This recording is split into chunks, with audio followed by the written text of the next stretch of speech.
أما بعد فقد قال الله تعالى في كلامه المجيد وفي فرقانه الحميد. أعوذ بالله من الشيطان الرجيم. بسم الله الرحمن الرحيم. والنجم إذا هوى ما ضل صاحبكم وما غوى وما ينطق عن الهوى إن هو إلا وحي يوحى علمه شديد القوى ذو مرة فاستوى وهو بالأفق الأعلى ثم دنا فتدلى فكان قاب قوسين أو أدنى. وقال تعالى في شأن حبيبه إن الله وملائكته يصلون على النبي يا أيها الذين آمنوا صلوا عليه وسلموا تسليما. সবাই নামাজে দরুদ পড়ি। আল্লাহুম্মা সাল্লি আলা মুহাম্মাদিন ওয়া আলা আলি মুহাম্মাদ কামা সাল্লাইতা আলা ইব্রাহিম ওয়া আলা আলি ইব্রাহিম ইন্নাকা হামিদুম মাজিদ।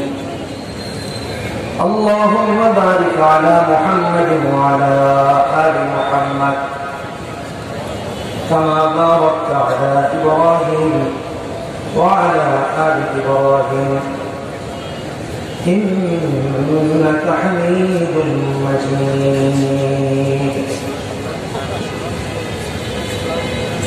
صدق الله العظيم.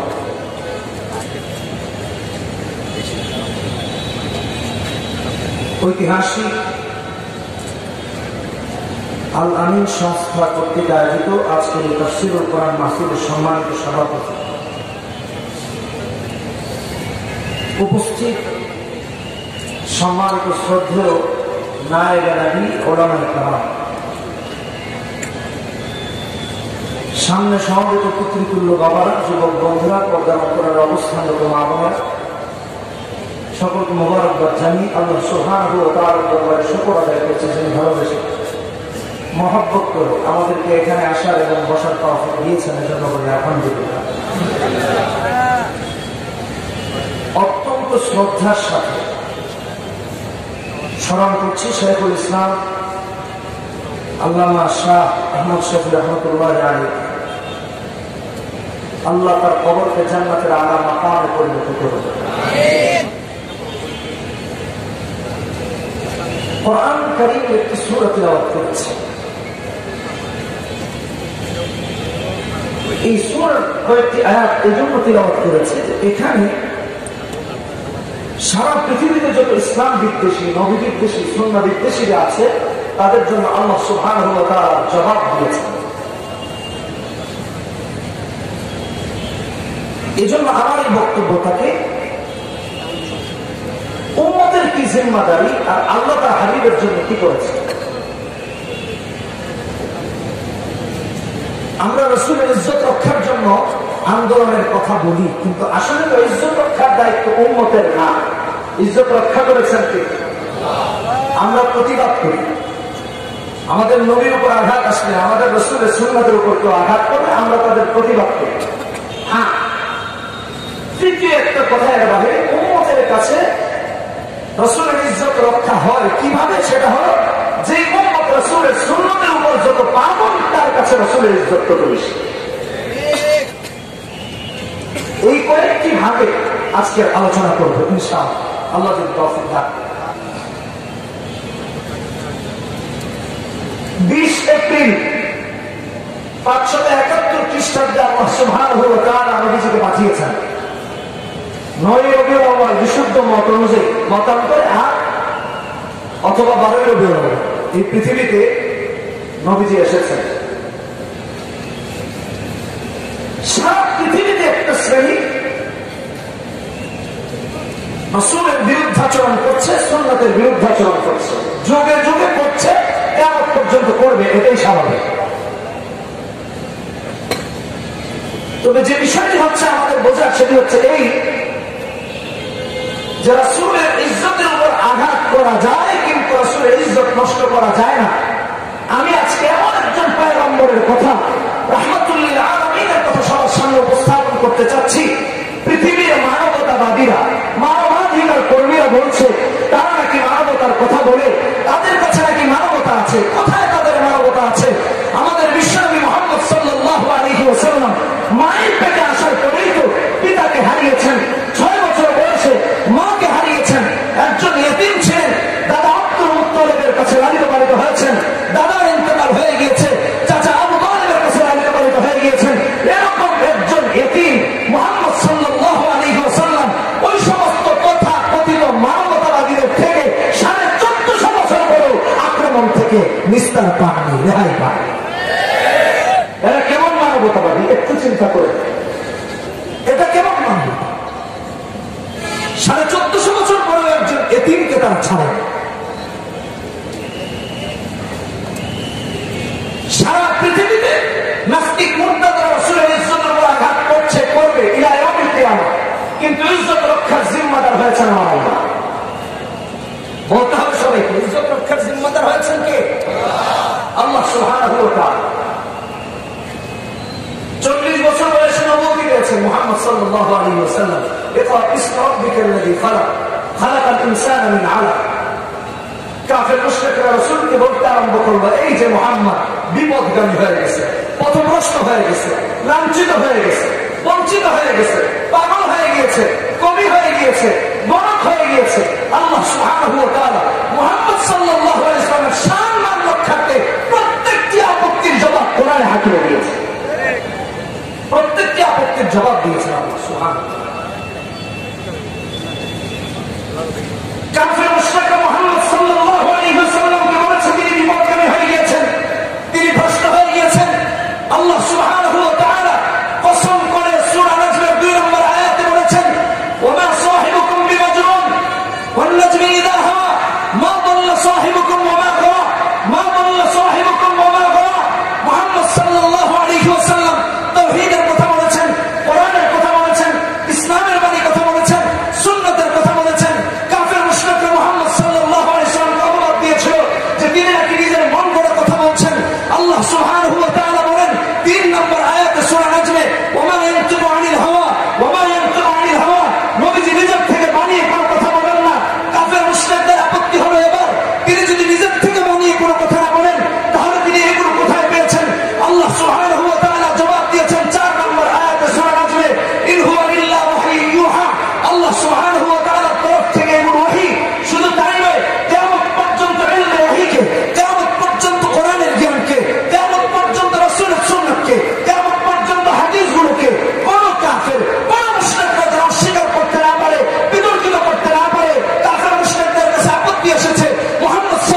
সুবহানাহু ওয়া তাআলা রাসূলের সম্মান তো আল্লাহ এমন ভাবে উঁচু করেছেন। কোরআনে কারীম খুলে দেখেন সূরা ইনশিরাহ 4 নম্বর আয়াত, আপনারাও পারেন।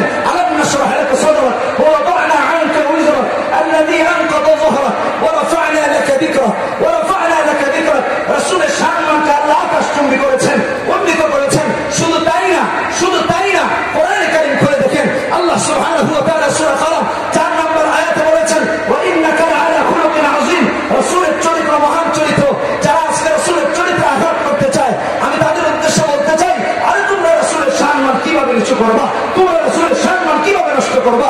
যেখানে আল্লাহ বলেছেন ওয়া রাফা'না লাকা যিকরাক, পৃথিবীর এখন এখানে আছে না, পৃথিবীর কোথাও এখন বিকাল, কোথাও দুপুর, কোথাও সকাল, কোথাও বা অন্য, এরকম আল্লাহ তাআলা পৃথিবীর কোথাও ফজরের আযানে মুহাম্মদ সাল্লাল্লাহু আলাইহি ওয়াসাল্লামের নামকে আকাশচুম্বী করাচ্ছেন।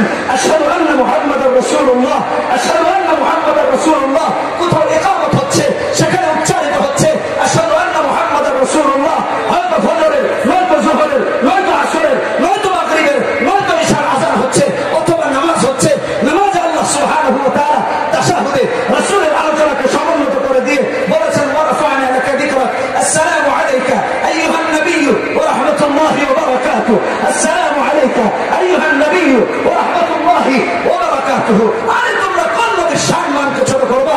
কাফের মুশরিকদের, নাস্তিকদেরকে দেখলাম রাসূলের সম্মান ছোট করার জন্য ওরা আপত্তি আরোপ করছে। মুহাম্মদ সাল্লাল্লাহু আলাইহি ওয়াসাল্লাম নাকি ইব্রাহিম আলাইহিস সালামের সন্তান নয়, মুহাম্মদ সাল্লাল্লাহু আলাইহি ওয়াসাল্লাম নাকি ইসমাঈল আলাইহিস সালামের সন্তান নয়। আমি ওদের শুধু জবাব দেই, তোমরা আমার নবীর সম্মান নষ্ট করার অপচেষ্টা করছো। আরে আমার রাসূলের শান তো এত বেশি, আমার রাসূলের শান তো এত বেশি। কোরআনে কারীম খুলে দেখো, একমাত্র নবীর জিন্দেগির কসম করে আল্লাহ বলছেন সূরা হিজর 72 নম্বর আয়াত, আল্লাহ বলছেন লা'আমরুকা ইন্নাহুম লাফি সাকরাতিহিম ইয়া'মাহুন, লা'আমরুক ইন্নাহুম লাফি সাকরাতিহিম ইয়া'মাহুন। কোন নবীকে তোমরা ব্যঙ্গ করার চেষ্টা করছো? কোন নবীকে অপমান করার চেষ্টা করছো? সেই রাসূলের জিন্দেগির কসম করে আল্লাহ আয়াত নাযিল করেছেন। কোন নবীকে তোমরা অপমান করছো? রাসূল যাকে পারে বলছেন, মুসলিম শরীফের হাদিস 6077 নম্বর হাদিস, রাসূল বলেন ইন্নাল্লাহ আসতাফা কিনানাতান মিন ওয়ালাদি ইসমাঈল। ইসমাঈল আলাইহিস সালামের বংশধর হযরত কিনানার মধ্যে, কিনানার বংশধরদের মধ্যে কুরাইশের মধ্যে বনু হাশিমের মধ্যে আল্লাহ সুবহানাহু ওয়া তাআলা মুহাম্মদ সাল্লাল্লাহু আলাইহি ওয়াসাল্লামকে পাঠিয়েছেন। ভাইরা আমার, বন্ধুরা আমার, কয়েকদিন আগে দেখলাম একটি লাইভে নাস্তিকরা, মুরতাদরা, ইসলামের দুশমনেরা বলছে মুহাম্মদ সাল্লাল্লাহু আলাইহি ওয়াসাল্লাম নাকি ইব্রাহিম আলাইহিস সালামের বংশধর নয়, মুহাম্মদ সাল্লাল্লাহু আলাইহি ওয়াসাল্লাম নাকি ইসমাঈল আলাইহিস সালামের বংশধর নয়। আরে বোকার দলেরা, তোমাকে যদি জিজ্ঞেস করি তোমার নাম কি তুমি পারবে? তোমাকে যদি জিজ্ঞেস করি তোমার বাবার নাম কি তুমি পারবে? তোমাকে যদি জিজ্ঞেস করি তোমার দাদার নাম কি তাও তুমি পারবে? তোমাকে যদি জিজ্ঞেস করি দাদার বাবার নাম কি তুমি পারবে না? তার বাবার নাম কি পারবে না? তার বাবার নাম কি পারবে না? তার বাবার নাম কি পারবে না? কোরআন তো আমার নবীর পরিচয় সুন্দরভাবে তুলে ধরেছেন। শুধু তাই নয়, আল্লাহ সুবহানাহু ওয়া তাআলা উম্মতের মধ্যে কিয়ামত পর্যন্ত এমন উম্মত প্রতিষ্ঠিত রেখেছেন যে কিনা তার দাদার বাবার নাম পারে না, দাদার বাবার নাম পারে না, দাদার বাবার বাবার নাম পারে না, কিন্তু উম্মত তাদের রাসূলের বাবার নাম, তার বাবার নাম, তার বাবার নাম, তার বাবার নাম হযরত আদম পর্যন্ত পারে, যাতে প্রমাণ হয় হযরত ইসমাঈল আলাইহিস সালামের বংশধরদের মধ্যে মুহাম্মদ সাল্লাল্লাহু আলাইহি ওয়াসাল্লাম, ইব্রাহিম আলাইহিস সালামের বংশধরদের মধ্যে মুহাম্মদ সাল্লাল্লাহু আলাইহি ওয়াসাল্লাম। শুনে নেন, মুহাম্মদ সাল্লাল্লাহু আলাইহি ওয়াসাল্লাম বিন আব্দুল্লাহ বিন আব্দুল মুত্তালিব বিন হাশিম বিন আবদ মানাফ বিন কুসাই বিন কিলাব বিন মুররাহ বিন কাব বিন লুই বিন গালিব বিন ফিহর বিন মালিক বিন নদর বিন কিনানা বিন খুজাইমা বিন মুদরিকা বিন ইলিয়াস বিন মুদার বিন নাজার বিন মা'দ বিন আদনান বিন আওদ বিন হামিসা বিন সালামা বিন আউস বিন বাউস বিন কারওয়ান বিন উবাই বিন আওয়াম বিন নাশিদ বিন হিজা বিন বান্দাস বিন ইয়াদলা বিন طابح بن جاحم بن ناهش بن ماخي بن عرفي بن عبقر بن عبيد بن أبدعة بن حمدان بن سلمى بن يسربي بن يحزن بن يلحن بن إرعوة بن عيدي بن زيشان بن عسر بن أقناب بن إيهام بن مقصر بن ناهش بن زارح بن سمي بن مزي بن عبر بن عرام بن قيدة بن إسماعيل عليه الصلاة والسلام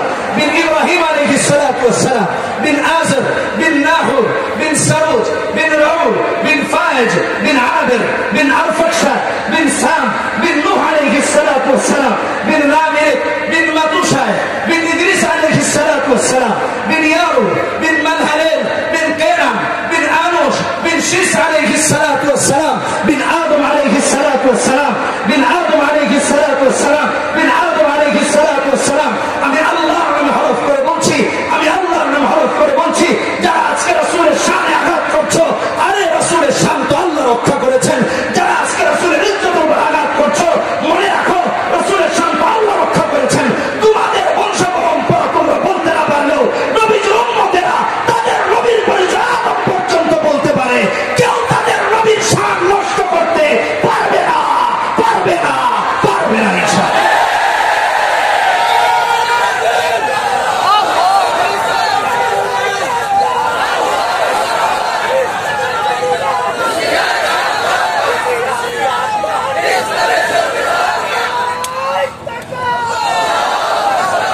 এটা তো আল্লাহ রক্ষা করেছেন এর একটা উদাহরণ দিলেন কোন নবীর শানকে তোমরা নষ্ট করতে চাও যেই নবীর শান আল্লাহ সব নবীর উপরে রেখেছে সুবহানাল্লাহ বললেন সব নবীর উপরে রেখেছে কোরআনে কারীম খুলে দেখুন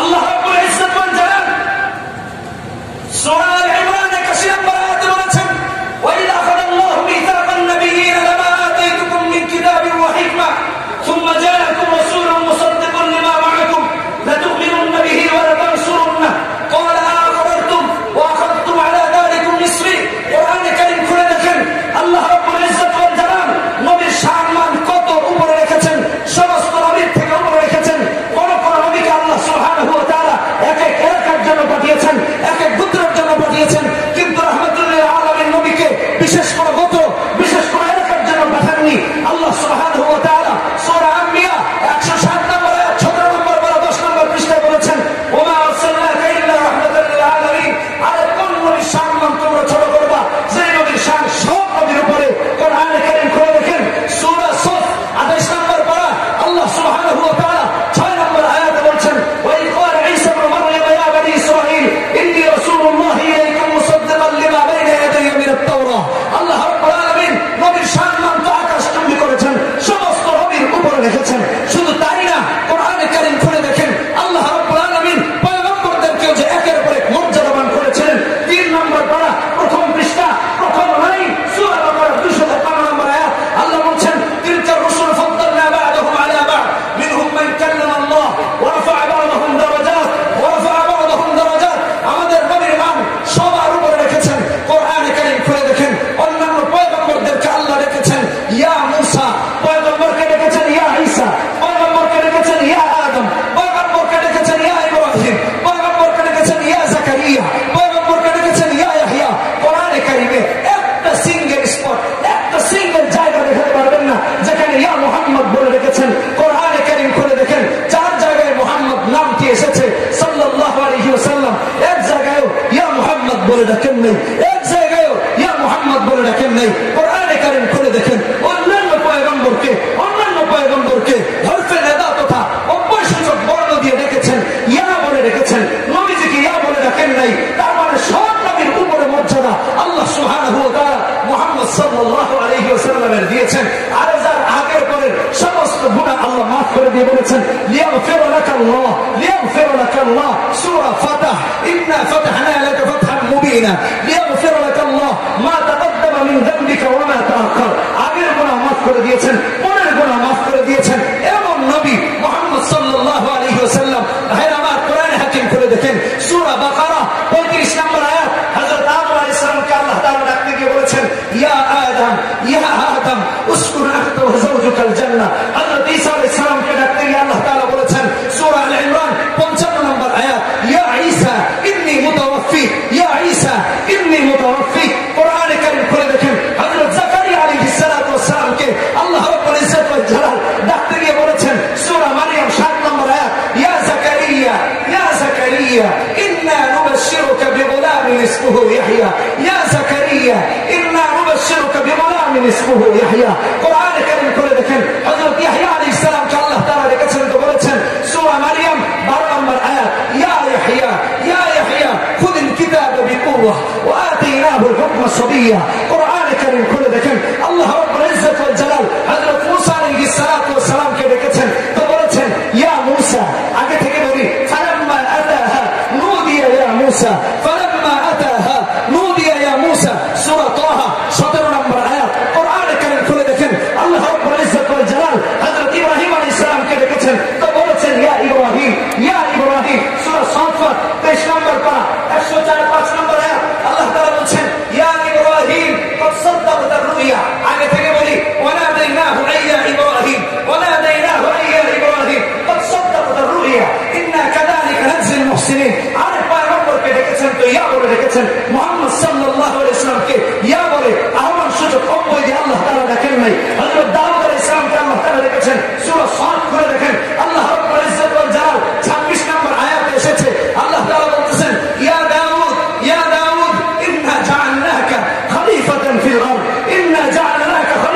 وخاتم النبيين ولكن رسول الله وخاتم النبيين আরে আমার নবীর নাম আরেক জায়গায় এসেছে 3 নম্বর জায়গা সূরার নামই হলো নবীর নামের নাম মুহাম্মদ 26 নম্বর পারা সূরা মুহাম্মদের 2 নম্বর আয়াতে আল্লাহ বলেন والذين آمنوا وعملوا الصالحات وآمنوا بما نزل على محمد وآمنوا بما نزل على محمد কোন নবীর সম্মানকে তোমরা ছোট করার চেষ্টা করছো আরে আমার নবীর শান তো সব নবীর উপরে আল্লাহ এভাবে রেখেছেন মুহাম্মদ আরেক জায়গায় এসেছে মুহাম্মদুর রাসূলুল্লাহ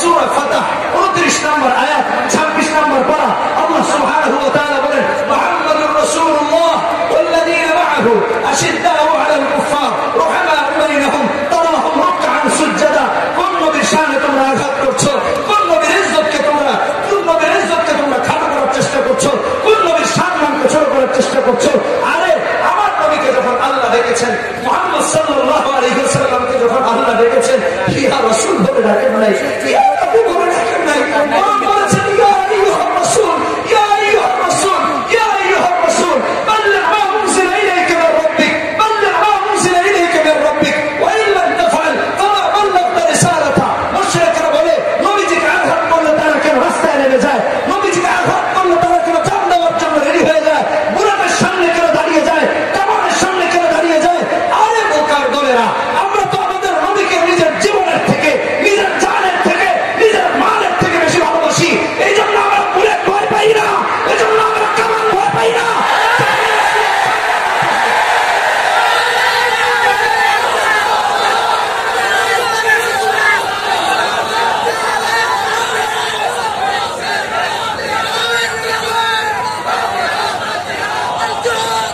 ওরা বলে রাসূলের বলে হাত আসলে কেন আমরা রাস্তায় নেমে যাই আরে আমরা তো এই জন্য রাস্তায় নেমে যাই আমার আল্লাহ রাসূলের ইজ্জত রক্ষা করেছেন তো আমরা নষ্ট করার কে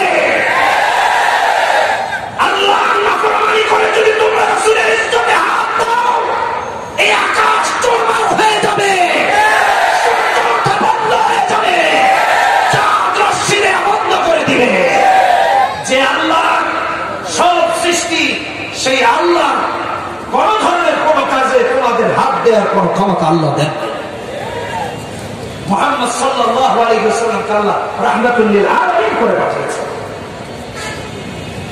সমস্ত নবীর উপরে রাসূলের ইজ্জত আল্লাহ বাড়িয়ে দিয়েছেন 3 নম্বর 1 নম্বর গিয়েছে আল্লাহর ইজ্জত রক্ষা করার অধ্যায় 2 নম্বর বলেছি রাসূলের ইজ্জত সব নবীদের উপরে 3 নম্বর বলতে চাচ্ছি উম্মতের কাছে রাসূলের সম্মান কিভাবে রক্ষা হবে যে উম্মত রাসূলের যত বেশি পালন করবে যত বেশি প্র্যাকটিস করবে তার কাছে রাসূলের ইজ্জত তত বেশি কথা বলেন তার কাছে রাসূলের ইজ্জত তত বেশি না তার কাছেই তো রাসূলের ইজ্জত তত বেশি খুব দুঃখ হয় উম্মতের কাছে রাসূলের সম্মান কত বেশি একটু চিন্তা কোরআনে কারিমে আল্লাহ সুবহানাহু ওয়া তাআলা বলেন সূরা নিসা 80 নম্বর আয়াত মান ইউতি'র রাসূল ফাকাদ আতা সুবহানাল্লাহ সুবহানাল্লাহ যে রাসূলের অনুসরণ করবে সে আল্লাহকে অনুসরণ করবে রাসূলের মর্যাদা আল্লাহ উম্মতের কাছে কত বাড়িয়ে দিয়েছে যে আমার হাবিবকে অনুসরণ করব তো আমি আল্লাহর অনুসরণ হয়ে যাব কোরআনে কারীম খুলে দেখেন সূরা আলে ইমরান 31 নম্বর আয়াত 13 নম্বর পৃষ্ঠা 3 নম্বর পারা আল্লাহ বলেন কুল ইন কুনতুম তুহিব্বুনাল্লাহ ফাত্তাবিউনি ইউহিব্বুকুমুল্লাহ হে নবী আপনি বলে দিন আমি আল্লাহর ভালোবাসা যদি আপনার উম্মতেরা চায় তাহলে আপনাকেই যেন অনুসরণ করে সুবহানাল্লাহ উম্মতের কাছে রাসূলের সম্মান কিভাবে রক্ষা হয় ওটা বুঝাচ্ছে আরে উম্মতের কাছে রাসূলের ইজ্জত কিভাবে রক্ষা হয় কোরআনে কারীম খুলে দেখেন সূরা আহজাব 21 নম্বর আয়াত লাকাদ কানা লাকুম ফি রাসূলিল্লাহি উসওয়াতুন হাসানাহ লাকাদ কানা লাকুম ফি রাসূলিল্লাহি উসওয়াতুন হাসানাহ উম্মতের জন্য তো উত্তম আদর্শ রাসূলের মধ্যে আল্লাহ সুবহানাহু ওয়া তাআলা রেখেছেন কথা বলেন ঠিক না ঠিক এই আয়াতটা ভালো করে মনে রাখবেন এটা উম্মতের অধ্যায় চলছে আপনার আমার অধ্যায় চলছে আরে উম্মতের মর্যাদা তো আল্লাহ এত বাড়িয়ে দিয়েছেন উম্মতকে বলেছেন তোমরা আল্লাহর অনুসরণ করবা তোমরা রাসূলের অনুসরণ করবা তো আমি আল্লাহ তাআলা তোমাদেরকে নবীদের সাথে সিদ্দিকীনদের সাথে, শুহাদাদের সাথে, সালেহিনদের সাথে হাসরে রাখবো। সুবহানাল্লাহ। উম্মতের কাছে রাসূলের মর্যাদা ভাবে রক্ষা হয়। আল্লাহ সুবহানাহু ওয়া তাআলা যেভাবে সূরা আহজাব 21 নম্বর আয়াতে বলেছেন, লাকাদ কানা লাকুম ফি রাসূলিল্লাহি উসওয়াতুন হাসানাহ। যে উম্মতের কাছে রাসূলের আদর্শ যত বেশি, যে উম্মতের কাছে রাসূলের আদর্শ যত বেশি, সেই উম্মতের কাছে রাসূলের ইজ্জত তত বেশি। উম্মত রাসূলের ইজ্জত এভাবে রক্ষা করবে, উম্মতের কাছে রাসূলের ইজ্জত এভাবে রক্ষা হবে। আল্লাহ সুবহানাহু ওয়া তাআলা সূরা নিসা 80 নম্বর আয়াতে বলেছেন, মান ইউতি'র রাসূল ফাকাদ আতা আল্লাহ, মান ইউতি'র রাসূল ফাকাদ আতা আল্লাহ, মান ইউতি'র রাসূল ফাকাদ আতা আল্লাহ। আর উম্মতের কাছে রাসূলের সম্মান এভাবে রক্ষা হবে। উম্মত আল্লাহকে ভালোবাসতে চাইলে রাসূলের ইতাআত করবে। কোরআনে কারীম 31 নম্বর আয়াত সূরা আলে ইমরান আল্লাহ সুবহানাহু ওয়া তাআলা বলেছেন, কুল ইন কুনতুম তুহিব্বুনাল্লাহ ফাত্তাবিউনি ইউহিব্বুকুমুল্লাহ, কুল ইন কুনতুম তুহিব্বুনাল্লাহ ফাত্তাবিউনি ইউহিব্বুকুমুল্লাহ। আর উম্মতের কাছে রাসূলের ইজ্জত এভাবে রক্ষা হবে। উম্মতকে আল্লাহ তাআলা সূরা নিসার 69 নম্বর আয়াতে বলেছেন, ওয়া ইউতি'ল্লাহ ওয়ার রাসূল ফাউলাইকা মা'আল্লাযীনা আন'আমা আল্লাহু আলাইহিম মিনান নাবিয়্যিন ওয়াস-সিদ্দীকিন ওয়াশ-শুহাদা'i ওয়াস-সালিহিন ওয়া হাসানা উলাইকা রাফীকা। উম্মতের কাছে রাসূলের ইজ্জত কিভাবে রক্ষা হবে? আমি বুখারীর একটা হাদিস আপনাদের সামনে উপস্থাপন করতে চাই। হযরত আনাস ইবনে মালিক রাদিয়াল্লাহু তাআলা আনহু থেকে বর্ণিত হাদিসটি 3688 নম্বর হাদিস। একজন ব্যক্তি রাসূলের সামনে এসে বলছে, ইয়া রাসূলুল্লাহ মাতা সাআ, কিয়ামত কখন হবে? কিয়ামত কখন হবে? নবীজি তাকে পাল্টা প্রশ্ন করলেন, ওয়া মাযা আ'দাতা লাহা, আরে কিয়ামত তো হবে, কিন্তু কিয়ামতে আল্লাহর সামনে তুমি হাজির হওয়ার জন্য কি পাথেয় সংগ্রহ করেছো? কি আছে তোমার? কি নিয়ে আল্লাহর সামনে দাঁড়াবা? ওই আগন্তুক বললেন, ইয়া রাসূলুল্লাহ আমার কোনো কিছু নাই, তবে একটা জিনিস আছে, ইল্লা আন্নী উহিব্বুল্লাহ ওয়া রাসূলাহ, আমি আমার রাসূলকে, আমি আমার আল্লাহকে ভালোবাসি। এই দুইটা জিনিস ছাড়া আমার কোনো সম্পদ নাই। আমি আমার আল্লাহকে, আমার রাসূলকে ভালোবাসি। হযরত আনাস ইবনে মালিক রাদিয়াল্লাহু তাআলা আনহু বর্ণনা করেছেন হাদিসটি। লোকটি এই কথা যখন বলল, আমি আল্লাহকে আর আল্লাহর রাসূলকে ভালোবাসি, রাসূলুল্লাহ সাল্লাল্লাহু আলাইহি ওয়াসাল্লাম বললেন, আনতা মা মান আহবাবতা, হে রাসূলের উম্মতেরা, হে রাসূলের উম্মতেরা। হযরত আনাস ইবনে মালিক হাদিসের অবশিষ্টাংশ বলেন রাদিয়াল্লাহু তাআলা আনহু, তিনি বলেন, এই দিন আমি এত খুশি হয়েছি, আমার জিন্দেগিতে আর কোনোদিন এত খুশি হই নাই। আমার রাসূলের উম্মতেরা, একটু রাসূলের চিন্তা করে দেখো, একটু রাসূলের মহব্বত সাহাবায়ে কেরামের মধ্যে কেমন ছিল, একটু চিন্তা করে দেখো। আমার প্রিয় যুবক ভাইরা, আমার বাবারা, আমার দাদারা, আমার ওস্তাদরা, আমার বড় ভাইরা, শ্রদ্ধাভাজন ব্যক্তিরা, একটু চিন্তা করে দেখেন। তিনি বললেন, আমি শুধু আল্লাহর আল্লাহর রাসূলকে মহব্বত করি, এছাড়া আমার আর কোনো পাথেয় নাই।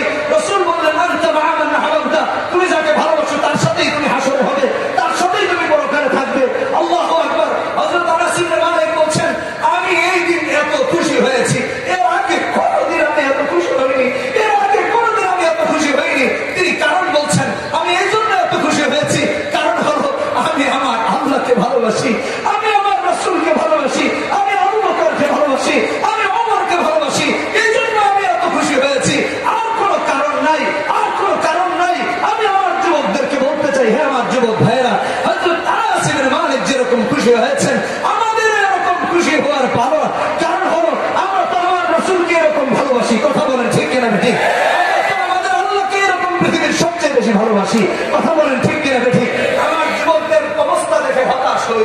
যুবক ভাইরা আমার না বুঝে রাস্তায় আলেমদের বিরুদ্ধে দাঁড়ায়। আমার যুবক ভাইরা, আলেমরা যখন হকের পক্ষে ডাকে, তারা মশাল মিছিল দিয়ে বলে আলেমদের গালে জুতা মারবে। আমরা তোমাদের কপালে চুমু দিয়ে বলতে চাই, আলেমরা তোমাদের দুশমন নয়, আল্লাহর কসম আলেমরা তোমাদের দুশমন নয়। আরে আলেমরা তো তোমাদেরকে রাসূলের কাজগুলো পৌঁছায় দিচ্ছে, আলেম তো তোমাদেরকে রাসূলের দিকে ডাকছে, আলেম তো তোমাকে আল্লাহর পথে ডাকতেছে, আরে আলেম তো তোমাকে রাসূলের দেখানো পথে ডাকছে। আরে যুবক, আলেম শুধু আলেম নয়, আরে যুবকেরা, আলেম শুধু আলেম নয়, আলেম তো কেমন আলেম, আলেম তো কেমন আলেম, ওয়ারাসাতুল আম্বিয়া, সব নবীদের ওয়ারিস, শুধু এক নবীর ওয়ারিস নয়, শুধু এক পয়গম্বরের ওয়ারিস নয়। কোন আলেমের গালে তুমি জুতা মারতে চাচ্ছ যুবক? কোন আলেমের গালে তুমি জুতা মারছো? কোন আলেমের পুষ্পোত্তরিকা তুমি দাহ করছো? আহারে, তোমার মধ্যে কি আশ্বাস নাই? এই আলেমের মাথায় টুপি আছে রাসূলের সুন্নাত, এই আলেমের চেহারায় দাড়ি আছে, এই দাড়িগুলোতে তুমি কিভাবে আগুন লাগাচ্ছ? মাথায় টুপি আছে, এই টুপিতে তুমি কিভাবে আগুন লাগাচ্ছ? তুমি কেমন যুবক হয়েছ? তুমি কেমন মুসলিম হয়েছ? আমি আমার যুবকদেরকে একটু তোমাদের কপালে আমরা জোড়া মেরে নয়। তুমি একটু চিন্তা করে দেখো ইসলাম কত সুন্দর, তুমি একটু চিন্তা করে দেখো ইসলাম কত সুন্দর। আরে কোন নবীর ওয়ারিসের গায়ে তুমি জুতা মারতেছো? নবীর কথা কি একটু শুনেছো? তোমার কি একটু সময় হবে কোরআনে কারিমটা নিয়ে বসো, একটু কোরআনে কারিমটা নিয়ে বসো, কোরআনে কারিম খোলো, কোরআনে কারিম খোলো। নবী কেমন ছিলেন একটু চিন্তা করে দেখো। আল্লাহ রাসূলের ব্যাপারে কি বললেন? সূরা তাওবা 128 নম্বর আয়াত। কোন নবীর ওয়ারিসের গায়ে তুমি জুতা মারবা? কোন নবীর ওয়ারিসের ঘাড় তুমি মটকে দিবা? তুমি একটু কোরআনটাই খোলো। এই কোরআন তো তোমারও, এই কোরআন তো আমারও। যদি তুমি লা ইলাহা ইল্লাল্লাহু মুহাম্মাদুর রাসূলুল্লাহ পড়ে থাকো। সূরা মাইদা আল্লাহ রাব্বুল আলামিন 118 নম্বর আয়াতে কি বলেছেন একটু করে দেখো। সূরা তাওবা 128 নম্বর আয়াতে আল্লাহ তাআলা উম্মতের ধরন রাসূলের কলিজায় কেমন ছিলেন, যে উম্মত আজকে তার ওয়ারিসকে জুতা মারার কথা বলতেছে, যে উম্মত আজকে রাসূলের সেই ওয়ারিসদের গায়ে জুতা তোলার কথা বলছে। আরে আল্লাহ তাআলা বলছেন রাসূলের কথা, লাকাদ জাআকুম সূরা তাওবা 128 নম্বর আয়াত, লাকাদ জাআকুম রাসূলুম মিন আনফুসিকুম আজিজুন আলাইহি মা আনিতুম হারিসুন আলাইকুম বিল মুমিনিনা রাউফুর রহিম, হারিসুন আলাইকুম বিল মুমিনিনা রাউফুর রহিম। আমার যুবক ভাইরা, আমার মশালধারী ভাইরা, আমার কলিজার টুকরা ভাইরা, তোমরা আমাদের গালে জুতা মারবা, মারো, সমস্যা নাই। তোমাদের কপালে চুল দিয়ে বলছি, কোরআন যদি তোমার কিতাব হয় তাহলে দেখো কোন নবীর ওয়ারিসের গায়ে হাত তুলতে চাচ্ছ। যে নবীর ওয়ারিসদের ব্যাপারে, যে নবীর ভালোবাসার ব্যাপারে আল্লাহ সুবহানাহু ওয়া তাআলা রাসূলের ভালোবাসা তোমাদের জন্য কেমন ছিল, রাসূল তো তোমাদের ব্যথায় ব্যথিত হতেন। লাকাদ জাআকুম রাসূলুম মিন আনফুসিকুম আজিজুন আলাইহি মা আনিতুম হারিসুন আলাইকুম বিল মুমিনিনা রাউফুর রহিম। যে পয়গম্বর তোমার ব্যথায় ব্যথিত হতেন, যে পয়গম্বর তোমার কষ্টে কষ্ট পেতেন, যে পয়গম্বর তোমার কান্না দেখে কাঁদতেন, যে পয়গম্বর তোমার দুঃখে ব্যথিত হতেন, দুঃখিত হতেন, সেই পয়গম্বরের ওয়ারিসের গায়ে নাকি তুমি জুতা তুলবা? কি করে তোমার এই স্পর্ধা হয়েছে? তুমি একটু কোরআন খোলো। আমার কথা তোমার কাছে খারাপ লাগতে পারে, হয়তো আমি গায়ের জোরে মনে করছো, তোমাকে বলছি আল্লাহ তো তোমার সাথে অবিচার করেননি, করবেন না। কোরআনে কারিম খোলো। আরে ভাই, তারপরেও যদি মনে করো তুমি আলেমদের গায়ে হাত তুলবা, তুমি কোরআনে কারিম খুলে দেখো। সূরা মাইদা 118 নম্বর আয়াত, সূরা মাইদা 118 নম্বর আয়াত। আল্লাহ সুবহানাহু ওয়া তাআলা তোমাদের প্রতি, আমার পয়গম্বরের, তোমাদের প্রতি আমার রাসূলের, আমরা যেই নবীর জন্য জীবন দিতে রাজি হচ্ছি, আর সেই নবী যারা ভালোবাসায় রাস্তায় নামছে তাদেরকে তোমরা জুতা পেটা করছো। আরে রাসূল তো কেমন মহব্বতের ছিলেন তোমাদের জন্য, তোমাদের জন্য কেমন ব্যথায় ব্যথিত ছিলেন। কোরআনে কারিম খুলে দেখো, সূরা মাইদা 118 নম্বর আয়াত। আল্লাহ রাব্বুল আলামিন বলছেন, ইন তুআযিবুহুম ফাইন্নাহুম ইবাদুক, ইন তুআযিবুহুম ফাইন্নাহুম ইবাদুক। তুমি নাকি মুমিন, তুমি নাকি মুসলিম, তোমাকে সপ্তাহে একদিন জুমার নামাজে দেখা যায়, তোমাকে দুই ঈদের জামাতে দেখা যায়, তুমি রাজনীতির ময়দানে নেমে ভোট চাইতে আসলে তোমাকে মসজিদে উঁচু করে দেখা যায়, তাতে আমার কোনো আপত্তি নাই। কিন্তু একটু চিন্তা করে দেখো, তোমার আমার নবী, এই আলেমরা যেই নবীর কথা বলেন, এই আলেমরা যেই নবীর কথা বলেন, একটু দেখো। আল্লাহ বলতেছেন, ইন তুআযিবহুম ফাইন্নাহুম ইবাদুক। সূরা মাইদাটা বাড়িতে গিয়ে খোলো। আমি তো তোমাদেরকে আঘাত দিয়ে বলছি না, তোমাদেরকে একটু কোরআন পড়ার কথা বলছি। 118 নম্বর আয়াত আল্লাহ বলছেন, আমাদের পয়গম্বর তোমার জন্য, আমার জন্য কি রকম কেঁদেছেন, দিনের পর দিন, দিনের পর দিন, সপ্তাহের পর সপ্তাহ, মাসের পর মাস, রাতের পর রাত, 23টি বছর, রাতের পর রাত তাহাজ্জুদের সিজদায় পড়ে পড়ে বলেছেন, ইন তুআযিবহুম ফাইন্নাহুম ইবাদুক, ইন তুআযিবহুম ফাইন্নাহুম ইবাদুক, ইন তুআযিবহুম ফাইন্নাহুম ইবাদুক। আল্লাহ তুমি এদেরকে শাস্তি দিবা, এরা তো তোমারই বান্দা, এরা তো তোমারই বান্দা। কোন নবীর ওয়ারিসের গায়ে তুমি হাত তুলতে চাচ্ছ? কোন নবীর ওয়ারিসকে তুমি হত্যার জন্য রাস্তায় নামছো? আরে কোরআনে কারিম করে দেখো, ওই নবীর ওয়ারিসদের গায়ে তোমার হাত তোলার শক্তি তুমি যদি আয়াত জুড়ে দেখতে পারত না। তোমাদের কাছে আজকে ওয়াজ তো এই জন্য, তোমাদেরকে এই কথাগুলো পৌঁছে দেওয়ার জন্য। আমি আজকে আলামী সংস্থার প্রোগ্রামে রাফিউল মনির তোমাদেরকে আয়াতগুলো বোঝায় দিচ্ছি, এই আয়াতগুলো রহমানগুলো পৌঁছানোর জন্য এসেছি, যে নবী তোমার আমার জন্য কেঁদেছেন। তুমি আর আমি একটা রাতও কাঁদতে পারছি না, একটা মুহূর্ত রাসূলের জন্য কাঁদি নাই, একটা দিনও কাঁদি নাই, একটা মাসও কাঁদি নাই, একটা সপ্তাহ কাঁদি নাই, একটা বছরও কাঁদি নাই। ওকে, বাদ দাও, কাঁদো নাই, বাদ দিলাম, কাঁদো নাই। কিন্তু রাসূলের বিরুদ্ধে তুমি কিভাবে দাঁড়াচ্ছ? রাসূলের বিরুদ্ধে তুমি কিভাবে দাঁড়াচ্ছ? রাসূলের বিরুদ্ধে কিভাবে তুমি দাঁড়াচ্ছ? আরে যুবক, আরে যুবক, তুমি যদি মুসলমান হও, পৃথিবীতে তোমার জন্য যদি কেউ কাঁদে, তুমি পাগল হয়ে যাও, তুমি আমার জন্য চোখের পানি ফেলেছ, তোর জন্য আমি জান দিয়ে দিব। আরে রাসূল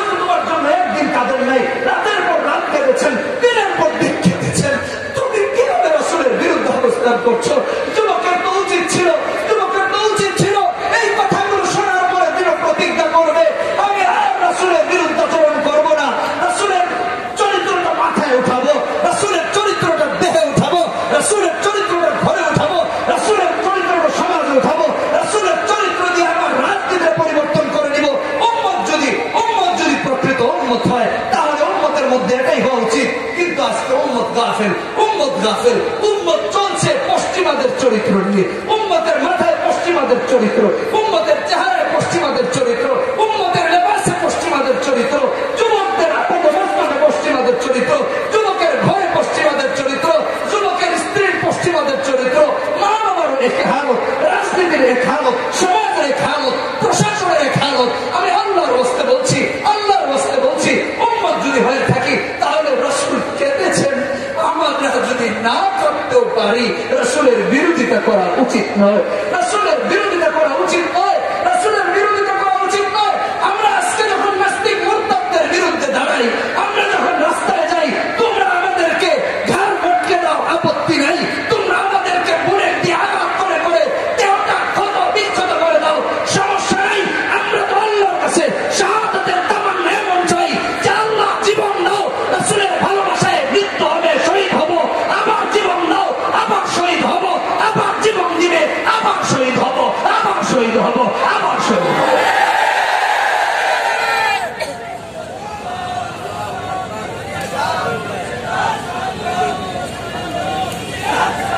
উম্মতের কাছে রাসূলের মহব্বত কেমন হচ্ছে? উম্মতের কাছে রাসূলের মহব্বত কেমন হচ্ছে? আমি দুটি উদাহরণ দিতে চাই, আরো দুটি। রাসূলুল্লাহ সাল্লাল্লাহু আলাইহি ওয়াসাল্লামের হাদিস, বুখারীর হাদিস, 15 নম্বর হাদিস, লা ইউমিনু আহাদুকুম হাত্তা আকুনা আহাব্বা ইলাইহি মিন ওয়ালিদিহি ওয়া ওয়ালাদিহি ওয়ান নাসি আজমাইন। বাবা মা সম্পদ সব থেকে বেশি রাসূলকে মহব্বত করতে বলেছেন নবী নিজে, নচেত কামেল মুমিন হওয়া যাবে। মুস্তাদরাকে হাকিম, মুস্তাদরাকে হাকিম তৃতীয় খণ্ড 398 নম্বর পৃষ্ঠায় এসেছে সুহাইব আর-রুমি রাদিয়াল্লাহু তাআলা আনহু। কেমন ভালোবাসা উচিত নবীজিকে। আমি আমার ওই ভাইদের উদ্দেশ্যে বলছি, ভাইরা তোমরা আমাদের বিরুদ্ধে নামো, সমস্যা নেই, কিন্তু আমরা কেন নামি এটা একটু জানো, আমরা কেন নামি এটা একটু জানো। তোমাদের বিরুদ্ধে আমাদের আন্দোলন নয় যদি তুমি মুসলমান হও, যদি তুমি কালেমাওয়ালা হও, তোমার বিরুদ্ধে আমাদের কোনো অভিযোগ নাই, রাস্তায় নেব না। যারা রাসূলের বিরুদ্ধে অবস্থান করে তাদের বিরুদ্ধে আমাদের অভিযোগ। কথা বলেন ঠিক কিনা বেশি? হোক সে আমেরিকা, হোক সে লন্ডনে, হোক সে ইতালি, হোক সে কানাডা, হোক সে পরাশক্তি ফ্রান্সে, হোক সে জার্মানি, হোক সে জাপানি, হোক সে চায়না, মুসলমানেরা তো যদি তাদের রাসূলের সম্মান রক্ষার জন্য রাসূলের সম্মানের উপর আঘাত আসলে প্রতিবাদে রাস্তায় না নামে সেটা মুসলমানই হতে পারে না।